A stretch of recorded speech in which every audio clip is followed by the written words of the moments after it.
ছাত্র জনতার অভ্যুত্থানের মুখে আওয়ামী লীগের সভাপতি শেখ হাসিনা প্রধানমন্ত্রী পদ থেকে পদত্যাগ করে দেশ ছাড়েন। বর্তমানে তিনি ভারতে রয়েছেন জানা গেছে। শেখ হাসিনা পালিয়ে গেলেও ভয়াবহ বেকায়দায় পড়েছে আওয়ামী লীগের এমপি মন্ত্রীরা। অনেকে সুযোগ বুঝে দেশ ছাড়তে পারলেও আটকা পড়া অনেক এমপি মন্ত্রী ও অসংখ্য নেতাকর্মী প্রাণের ভয়ে পালিয়ে বেড়াচ্ছেন। তাদের অনেকে আবার বিভিন্ন দূতাবাসে আশ্রয়ও চেয়েছেন। এ তালিকায় আছে আওয়ামী লীগের দলীয় প্রভাবশালী ব্যবসায়ী ও বিভিন্ন সরকারি প্রতিষ্ঠানের দুর্নীতিবাজ কর্মকর্তা কর্মচারীরা। বৈষম্য বিরোধী ছাত্র আন্দোলন চলার সময় গত 14 জুলাই থেকে 10 আগস্ট পর্যন্ত 27 দিনে দেশ ছেড়ে পালিয়েছেন 90 জন সাবেক এমপি মন্ত্রী ও রাজনৈতিক নেতা। এছাড়া বিমানবন্দরে আটক করা হয়েছে অন্তত 10 জন এমপি মন্ত্রী ও প্রভাবশালীদের।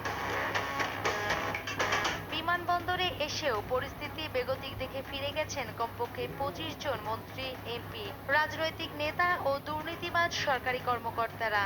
হযরত শাহজালাল বিমানবন্দর সহ সংশ্লিষ্ট সূত্রে এসব তথ্য জানা গেছে। এদিকে সরকার পতনের একদিন পর থেকে 6 আগস্ট শাহজালাল সহ দেশের সবগুলো বিমানবন্দরে কড়াকড়ি আরোপ করা হয়েছে। হযরত শাহজালাল আন্তর্জাতিক বিমানবন্দর সহ সব ইমিগ্রেশন চেকপয়েন্টে একাধিক তালিকা পাঠানো হয়। এ তালিকায় হাসিনার সরকারের ঘনিষ্ঠ ব্যক্তি, প্রধানমন্ত্রীর কার্যালয়ের কর্মকর্তা, আওয়ামী লীগ, যুবলীগ ও ছাত্রলীগের কেন্দ্রীয়, মহানগর ও জেলা কমিটির নেতাদের নামও রয়েছে। এছাড়া হাসিনা সরকারের মন্ত্রী পরিষদের সদস্য, জাতীয় সংসদের এমপি, সংসদীয় কমিটিগুলোর সভাপতি এবং প্রশাসনের গুরুত্বপূর্ণ পদে থাকা দলবাজ কর্মকর্তাদের নামেও দেশ ত্যাগে নিষেধাজ্ঞার তালিকায় রয়েছে। হাসিনা সরকারের পতনের পর 6 আগস্ট দেশ ছেড়ে পালানোর সময় হযরত শাহজালাল আন্তর্জাতিক বিমানবন্দরে আটক হন সাবেক ডাক, টেলিযোগাযোগ ও তথ্য প্রযুক্তি প্রতিমন্ত্রী জুনায়েদ আহমেদ পলক। ওই দিন দেশ ছাড়েন সাবেক অর্থমন্ত্রী আ.হ.ম মোস্তফা কামাল এবং সাবেক প্রতিমন্ত্রী তারানা হালিম। ইমিগ্রেশন সূত্রে এসব তথ্য জানা গেছে। পদত্যাগ করে শেখ হাসিনা দেশ ছেড়ে পালিয়ে যান সোমবার দুপুরে। তার আগেই দেশ ছেড়ে পালিয়ে যান আওয়ামী লীগের অনেক শীর্ষ নেতা, আইন প্রণেতা ও মন্ত্রী। রোববার রাতেই সিঙ্গাপুরের উদ্দেশ্যে আওয়ামী লীগের সাধারণ সম্পাদক ওবায়দুল কাদের দেশ ছাড়েন বলে জানা গেছে। তিনি সদ্য সাবেক সড়ক পরিবহন ও সেতু মন্ত্রীর দায়িত্বে ছিলেন। রোববার সকালে বিমানের একটি ফ্লাইটে সিঙ্গাপুরের উদ্দেশ্যে ঢাকা ত্যাগ করেন শেখ হাসিনার আত্মীয় ও ঢাকা দক্ষিণ সিটি কর্পোরেশনের মেয়র শেখ ফজলে নূর তাপস।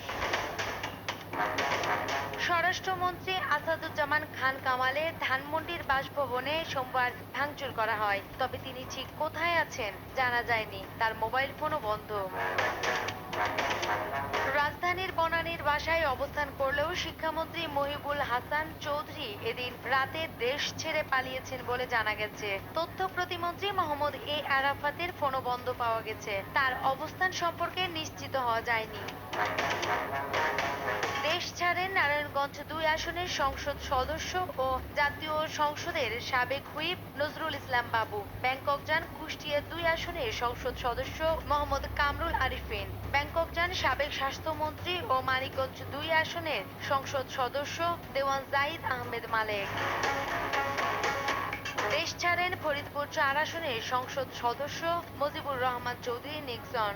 দিনাজপুর 6 আসনের শিবলি সাদিক, টাঙ্গাইল 5 আসনের মোহাম্মদ সানোয়ার হোসাইন ও নাটোর 2 আসনের সংসদ সদস্য শফিকুল ইসলাম শিমুল, সংসদ সদস্য মশিউর রহমান মোল্লা সজল। দুবাই চলে যান সাবেক রেলমন্ত্রী ও কুমিল্লা 11 আসনের এমপি মজিবুল হক। দেশ ছাড়েন ঢাকা 16 আসনের সংসদ সদস্য মোহাম্মদ ইলিয়াস উদ্দিন মোল্লা। মালয়েশিয়া যান সাবেক গণশিক্ষা প্রতিমন্ত্রী রুমানা আলী। ওই দিন দুপুর 2:30টায় দেশ ছাড়েন নোয়াখালী 2 আসনের এমপি মোর্শেদ আলম। 17 জুলাই রাত 2:30টায় ক্যাথে প্যাসিফিক এয়ারলাইন্সে হংকং যান ব্রাহ্মণবাড়িয়া 5 আসনের সংসদ সদস্য ফাইজুর রহমান। দেশ ছাড়েন কুমিল্লা 8 আসনের আবু জাফর মোহাম্মদ শফিউদ্দিন। সিঙ্গাপুর পালান ময়মনসিংহ 8 আসনের মাহমুদুল হাসান সুমন। সিঙ্গাপুরে যান সাতক্ষীরা 3 আসনের এমপি ও সাবেক স্বাস্থ্যমন্ত্রী AFM রুহুল হক। বিসিবির প্রেসিডেন্ট, ক্রীড়া মন্ত্রী ও কিশোরগঞ্জ ৬ আসনের এমপি নাজমুল হাসান পাপন দেশ ছাড়েন। দেশ ছাড়ে ব্রাহ্মণবাড়িয়া ১ আসনের MP Syed AKM Ekramuzzaman. ২২ August সিঙ্গাপুরে যান নোয়াখালী ২ আসনের এমপি মোর্শেদ আলম। কানাডা পালান অর্থ প্রতিমন্ত্রী অসিকা আয়েশা খান। সাবেক উপমন্ত্রী আব্দুল আল ইসলাম দেশ ত্যাগ করেন। দেশ ছাড়েন ঢাকা ৪ আসনের এমপি সৈয়দ আবু হোসেন পাবলা। সাবেক এমপি নূরে হাসনা চৌধুরী লিলির পরিবারের একজন সদস্য দুবাই যান। সাবেক অর্থমন্ত্রী আবুল হাসান মাহমুদ আলী, সাবেক স্থানীয় সরকার মন্ত্রী তাজুল ইসলামের মেয়ে ও সাবেক কৃষিমন্ত্রী আব্দুস শহীদ। আলোচিত পররাষ্ট্রমন্ত্রী ডক্টর হাসান মাহমুদ চৌধুরী নেদারল্যান্ডে যান। তিনি আবার ৩ আগস্ট ফেরত আসেন। ৬ আগস্ট হযরত শাহজালাল আন্তর্জাতিক বিমানবন্দর দিয়ে দেশ ত্যাগের সময় তাকে আটক করা হয় বলে কোনো সংবাদ মাধ্যমে খবর আসে। সিঙ্গাপুরে যান কুমিল্লা ৩ আসনের সংসদ সদস্য জাহাঙ্গীর আলম। তেহরান যান সাবেক বাণিজ্য প্রতিমন্ত্রী আহসানুল ইসলাম টিটু। ওই দিন কলকাতা যান যশোর ৩ আসনের কাজী নাবিল আহমেদ। নিউ ইয়র্কে যান ঢাকা ১৮ আসনের খসরু চৌধুরী।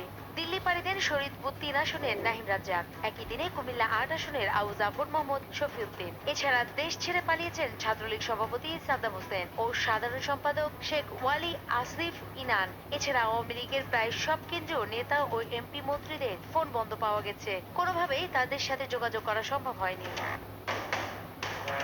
ধারণা করা হচ্ছে এদের অনেকেই নিরাপদ আশ্রয়ের জন্য দেশ ত্যাগ করেছেন। এছাড়া প্রধানমন্ত্রীর উপদেষ্টাদের মধ্যে কয়েকজন ইতিমধ্যে দেশ ছেড়েছেন বলেও জানা গেছে। দেশ ছেড়ে পালানোর পাশাপাশি আত্মগোপনে চলে গেছেন আওয়ামী লীগের শীর্ষ পর্যায়ের বেশিরভাগ প্রভাবশালী নেতা এবং মন্ত্রী এমপিরা। অনেকেই চেষ্টা করেছেন দেশ ত্যাগের। দলের সহযোগী এবং ভ্রান্তপ্রীতি সংগঠনের নেতাকর্মীরাও গা ঢাকা দিয়েছেন। সারা দেশে দলীয় নেতাকর্মীদের বাড়িঘরে হামলা, ভাঙচুর এবং অগ্নিসংযোগ অব্যাহত রয়েছে। হামলা মামলার ভয়ে আত্মীয় স্বজনের কাছে আশ্রয় নিয়েছেন অনেকে। সর্বশেষ ৪ আগস্ট পর্যন্ত ঢাকা সহ সারা দেশে মাঠে ছিল আওয়ামী লীগ ও দলটির সহযোগী সংগঠনের নেতাকর্মীরা। দেশে বিভিন্ন স্থানে আন্দোলনকারীদের বিরুদ্ধে প্রতিরোধ গড়ে তোলার চেষ্টাও করেছিলেন তারা। সোমবার সকাল থেকে পাল্টে যায় দৃশ্যপট। ক্ষমতা থেকে প্রধানমন্ত্রীর পদত্যাগের দিন সকাল থেকে দলটির নেতাকর্মীরা আত্মগোপনে চলে যান। শুধু তাই নয়, দলের কেন্দ্রীয় কার্যালয়, দলীয় সভাপতি রাজনৈতিক কার্যালয়, তেজগাঁওয়ে ঢাকা জেলার কার্যালয় ও ধানমন্ডি ৩২ নম্বরের বঙ্গবন্ধু ভবনে হামলা, ভাঙচুর এবং অগ্নিসংযোগের ঘটনা ঘটলেও দলের কাউকে তা প্রতিরোধ করতে দেখা যায়নি। শনিবার পর্যন্ত শতাধিক মন্ত্রী, এমপি ও নেতা দেশ ছেড়ে পালিয়েছেন। তারা ভারত, রাশিয়া, যুক্তরাজ্য, কানাডা, সিঙ্গাপুর, অস্ট্রেলিয়া, থাইল্যান্ড, চীন ও দুবাই সহ বিভিন্ন দেশে পাড়ি জমান। অনেকেই নিজে যেতে না পারলেও পাঠিয়ে দিয়েছেন পরিবারের সদস্যদের। সূত্রে জানা গেছে, এখনো দেশ ছাড়ার চেষ্টা করছেন আওয়ামী লীগের অনেক নেতা মন্ত্রী। এদিকে দলীয় প্রধান, দলের শীর্ষ নেতা এবং এমপি মন্ত্রীদের দেশ ছাড়া ও আত্মগোপনের বিষয়টি ভালোভাবে নিচ্ছে না আওয়ামী লীগের তৃণমূলের নেতাকর্মীরা। তারা বলছেন তারা দলের সুযোগ সুবিধা নিয়ে বিপুল অর্থের মালিক হয়েছে। সবাই কর্মীদের বিপদের মুখে রেখে দেশ থেকে পালিয়ে যাচ্ছেন। সাধারণ কর্মীরা এখন হামলায় শিকার হচ্ছে, তাদের বাড়িঘর জ্বালিয়ে দেওয়া হচ্ছে, মারপিট করা হচ্ছে।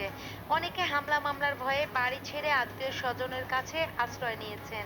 তারা জানেন না এমন অবস্থায় কি করতে হবে।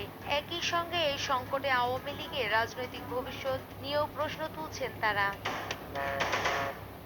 নূপুর মাহমুদ, নিউজ ডেস্ক।